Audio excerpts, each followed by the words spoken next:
مجھے معلوم نہیں، دوسرا سوال معلوم نہیں، تیسرا سوال معلوم نہیں، ساری کتاب ختم ہو گئی، اس نے جواب دیا، ہر سوال کا جواب یہی تھا کہ مجھے معلوم نہیں۔ اب باپ پریشان ہو گیا، سوچا کہ عزت کا مسئلہ ہے، بچے کو تو ڈانٹا اس نے خوب، لیکن کہا کسی طرح سے جو ہے پاس تو کروانا ہے۔ اب اس نے سوچا یہ جو بچے کا کلاس ٹیچر ہے وہ میرا اچھا دوست ہے، اس کے پاس جاتا ہوں، کچھ بات کرتا ہوں کہ وہ اس مرتبہ سنبھال لے۔ یہ بچے کو لے کر ٹیچر کے پاس گیا، پہلے تو ٹیچر کے سامنے تھوڑا بہت بچے کو ڈانٹا، پھر کہا آپ ہی ہیں جو ہماری کشتی کو پار لگا سکتے ہیں، آپ کچھ ہیلپ کیجئے۔ ٹیچر نے بھی کہا، اب چونکہ غلطی کا احساس بھی ہے، ٹیچر نے کہا کوئی مسئلہ نہیں، لیکن تم محنت کرنا، ابھی بھی جا کے محنت کرنا، میں دیکھ لوں گا، تم جاؤ۔ اب یہ بچہ پہلے ہی پڑھائی نہیں کر رہا تھا، ٹیچر نے جو ایک مرتبہ کہہ دیا میں دیکھ لوں گا، اس کی ہمت اور بڑھ گئی۔ تھوڑا بہت جو آخری دن کچھ لوگ ہوتے ہیں جو آخری رات میں پڑھ کر پاسنگ مارکس لے لیتے ہیں، اس نے کہا اب ٹیچر کا بھروسہ ہو گیا، اس نے کتاب بالکل بند کر دی۔ دوسرے دن جس طرح سے گیا تھا اسی طرح سے گھر واپس آ گیا۔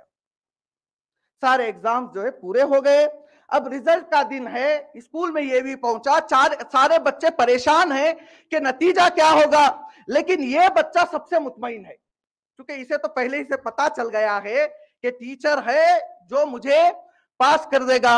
اب جب ڈور کھلا سارے بچے ریزلٹ بورڈ کی طرف دوڑے تو یہ بھی دوڑا، سب نے نیچے سے اپنا نمبر دیکھنا شروع کیا، اس نے اوپر سے دیکھنا شروع کیا کیونکہ اسے امید تھی کہ ٹیچر نے مجھے پورے نمبر دے دیے ہوں گے۔ اب اوپر سے دیکھتا رہا، نام نہیں ہے، پھر نیچے آیا، نیچے آیا، نیچے آیا، نیچے آیا، اس نے دیکھا سب سے آخر میں اس کا نام لکھا ہوا ہے اور مارکس کی جگہ پر فیل لکھا ہوا ہے۔ موڈ خراب ہوا، کہا اگر پاس ہی نہیں کرنا تھا تو پہلے کہہ دیتے۔ ان کے بھروسے پہ میں خوش فہمی میں مبتلا تھا کہ میں پاس ہو جاؤں گا، نتیجہ کیا ہوا؟ فیل ہو گیا۔ روتے ہوئے باپ کے پاس آیا، کہنے لگا کہ آپ کے دوست نے دھوکہ دیا ہے، پہلے تو امید دلائی تھی کہ ہم آپ کا ساتھ دیں گے، لیکن جب عمل کا مرحلہ آیا تو انہوں نے مجھے فیل کر دیا۔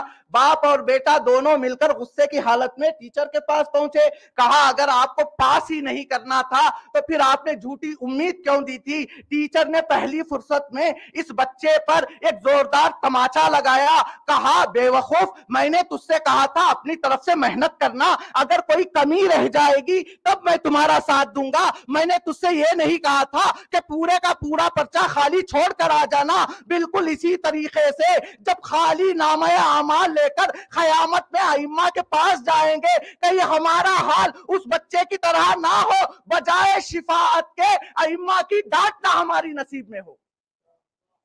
ائمہ نے یہ نہیں کہا کہ آپ خالی پرچہ چھوڑ کر آ جاؤ، ہم ہیں، نہیں، ہمارے ائمہ وہ ہیں جو چاہنے والے کو چوری کرتے ہوئے پکڑتے ہیں تو اس کا ہاتھ کاٹ دیتے ہیں۔ وہ ائمہ جو چاہنے والے کا ہاتھ کاٹ رہے ہیں، کیا یہ عقلانی بات ہے کہ ہم کچھ بھی عمل نہ کریں، وہاں پر ان کے بھروسے پہ پہنچ جائے، کہے کلو شیعہ جنہ، کلو شیعہ جنہ؟ یہ مثال مشہور بھی ہے، لوگ کہتے ہیں نہیں ہم شیعہ ہیں جنت میں، نہیں، شیعہ ہو ضرور جنت میں جاؤ گے، لیکن تمہیں یہ دیکھنا پڑے گا کہ تمہارے اندر شیعہ کے سائنس اور کوالٹیز ہیں یا نہیں ہے۔ اگر ہیں تو پھر تم شیعہ ہو۔ جب شیعہ کے صرف کہنے سے نہیں ہوتا، مثال کے طور پر میں کہوں میں مولانا ہوں، مولانا ہوں، نہ مجھے سورہ پڑھنے آتے ہو، نہ مجھے قرآن پڑھنا آتا ہے، نہ مجھے تاریخ کی معلومات ہے، صرف میں کہوں مولانا نہیں ہو سکتا نا۔ مثال کے طور پر یہاں سے کوئی بھی بچہ کھڑے ہو کر کہے میں ڈاکٹر ہوں، ڈاکٹر ہوں، کہنے سے کچھ نہیں ہوتا، اس کے اندر وہ کوالٹیز ہونی چاہیے، جب ہوں گی تب کہیں جا کر وہ ڈاکٹر ہوگا۔ بالکل اسی طرح سے شیعہ ہی جنت میں جائے گا، لیکن وہ شیعہ جائے گا کہ جس شیعہ کے اندر شیعہ کے سائنس اور کوالٹیز ہوں گی۔ چھٹے امام نے کہا شیعہ کی پہلی کوالٹی ہے کہ نماز کے وقت دیکھ لو، اگر اذان کی آواز سن کر مسجد کی طرف دوڑتا ہے یا مصلی بچھاتا ہے تو پھر وہ ہمارا شیعہ ہے، اگر کہتا ہے بعد میں پڑھیں گے تو پھر وہ ہمارا شیعہ نہیں ہے۔ دوسری چیز معصوم نے کہا اگر ہمارے شیعہ کو دیکھنا ہے تو دیکھو وہ ہمارے رازوں کی کس طرح سے حفاظت کر رہا ہے۔ اب دامن وقت میں زیادہ گنجائش نہیں، مختصر یہ کہ ایک حقیقی شیعہ کو معلوم ہونا چاہیے کہ کہاں پر کیا بات کرنی ہوگی، ورنہ ہوتا کیا ہے پتہ ہے، جوش میں اگر میں اس ممبر سے میں یہ سوچوں گا سب میرے چاہنے والے ہیں، اگر میں بغیر سوچے سمجھے کوئی ایسی بات کہہ دوں، ہو سکتا ہے یہاں لوگ کچھ نہ کہے، لیکن اگر یہ مجلس یوٹیوب پر اگر کوئی غیر دیکھے تو کہیں ایسا تو نہیں میں یہاں سکون سے ہوں، میں اپنی بات کو پہنچا رہا ہوں، لیکن اسی بات کی وجہ سے جہاں شیعہ کی تعداد کم ہے وہاں پر شیعہ تکلیف میں نہ آ جائے۔ اور سیریا میں جو کچھ ہوا اس کی ایک وجہ یہی ہے کہ جو لوگ سکون و آرام کی جگہ بیٹھے ہوئے تھے انہوں نے اپنی بات تو بغیر سوچے سمجھے کہہ دی، لیکن اس کا جرمانہ سیریا میں چھوٹے چھوٹے دیہاتوں میں جو علی کے چاہنے والے تھے انہوں نے اپنی جان کو دے کر پورا کیا۔ معصوم نے کہا اسرار ہر جگہ جو بیان کرنا ہے وہی بیان کرو۔ پہلی چیز نماز کی پابندی، دوسری چیز معصوم نے کہا کہ اسرار کو دیکھو، اور تیسری چیز اس کے نماز روزے کو نہ دیکھو بلکہ یہ دیکھو کہ اس کے اندر برادری کیسی ہے۔ انشاءاللہ آگے چل کر میں اس پر گفتگو کروں گا، یہیں پر میں اس حدیث کو پورا کر رہا ہوں۔ اور ایک حدیث ہے مولا کائنات سے، کہا شیعہ کون ہے؟ مولا نے کہا شیعتنا کثیرتن تلاوتہم للقرآن، ہمارا شیعہ وہ ہے جو کثرت کے ساتھ قرآن کی تلاوت کرتا ہے۔ اگر زندگی میں قرآن ہی نہیں کھل رہا ہے پھر ہمارا یہ دعویٰ ہے کہ ہم شیعہ ہیں اور ہماری جنت پہلے سے ریزرو ہے، جب تو آپ کے اندر شرط ہی نہیں ہے تو پھر آپ کا ریزرویشن بھی کینسل ہو سکتا ہے۔ قرآن کے لیے بہت زیادہ تاکید کی گئی، کل کی گفتگو میں بھی میں نے گفتگو کرنے کی کوشش کی تھی، بس آج ایک نقطہ پھر اپنی بات کو آگے بڑھاؤں گا۔ قرآن کے حوالے سے بہت زیادہ تاکید کی گئی ہے، اور بہت سارے ایسے لوگ ہیں کہ جنہیں قرآن پڑھنا لکھنا بھی نہیں آتا۔ دیکھیں صرف قرآن پڑھنے سے کچھ نہیں ہوگا، طہارت نفس کے ساتھ، سول کی پیوریفیکیشن کے ساتھ اگر آپ قرآن پڑھیں گے تو پھر قرآن کا اثر آپ کی زندگی میں ضرور دکھے گا۔ قرآن نور ہے، لیکن ہم ہمیشہ قرآن کھولتے ہیں تو ہمیں وہی نارمل بک اور قرآن میں کوئی فرق نظر نہیں آ رہا ہے، اس میں بھی کالی لکھاوٹ ہے، یہاں بھی کالی لکھاوٹ ہے۔ نہیں، بات کو سمجھانے کے لیے ایک چھوٹی سی داستان۔ آپ نے نام سنا ہے مرحوم شیخ عباس قمی کا، جنہوں نے مفاتیح الجنان کو تحریر کیا ہے۔ ان کے بارے میں ملتا ہے کہ جب یہ زندہ تھے تو مشہد زیارت کے لیے گئے تھے، اور اس زمانے میں الیکٹریسٹی نہیں ہوا کرتی تھی، دور دور ایک ایک چراغ جلایا جاتا تھا۔ یہ آدھی رات کو مسافر خانے سے نکلتے ہیں یہ سوچ کر کہ میں زیارت کے لیے جاؤں گا، اور دوسرے مسافر خانے سے ایک دوسرا عالم دین بھی یہی سوچ کر نکلتا ہے کہ میں بھی زیارت کے لیے جاؤں گا، رات کا وقت ہے۔ اب ایک دوسرے عالم دین کہتے ہیں کہ میں راستہ چل رہا ہوں لیکن دور سے مجھے ایک نور نظر آتا ہے پھر غائب ہو جاتا ہے، نور نظر آتا ہے غائب ہو جاتا ہے۔ یہ پریشان ہو گئے، کہا چراغ کا نور تو ایسا نہیں ہوتا جیسا نور میں دیکھ رہا ہوں۔ یہ تلاش میں آگے آگے آگے آگے بڑھے، یہاں تک کہ سامنے جا کر دیکھا تو کیا دیکھا کہ سامنے شیخ عباس قمی ہیں کہ جن کے منہ سے کبھی نور نکل رہا ہے کبھی غائب ہو رہا ہے، کبھی نکل رہا ہے کبھی غائب ہو رہا ہے۔ یہ کہتے ہیں کہ میں قریب جا کر میں نے سنا وہ کیا پڑھ رہے ہیں، تو میں نے سنا ان کی زبان سے جیسے ہی نکلتا ہے لا الہ الا اللہ، ایک نور باہر نکلتا ہے، پھر جب زبان خاموش ہوتی ہے نور غائب ہو جاتا ہے، پھر یہ کہتے ہیں لا الہ الا اللہ تو پھر نور نکلتا ہے۔ اب یہاں پہ اس کی تفسیر میں ایران کے ایک مشہور خطیب ہیں کہ جن کا نام آغا ڈاکٹر رفیع ہے، انہوں نے کہا کہ شیخ عباس قمی کا کمال تھا ہی، لیکن ساتھ میں ہمیں اس دوسرے عالم دین کی بھی تعریف کرنا چاہیے کہ ان کا نفس اتنا پاک تھا کہ انہیں نور نظر آیا۔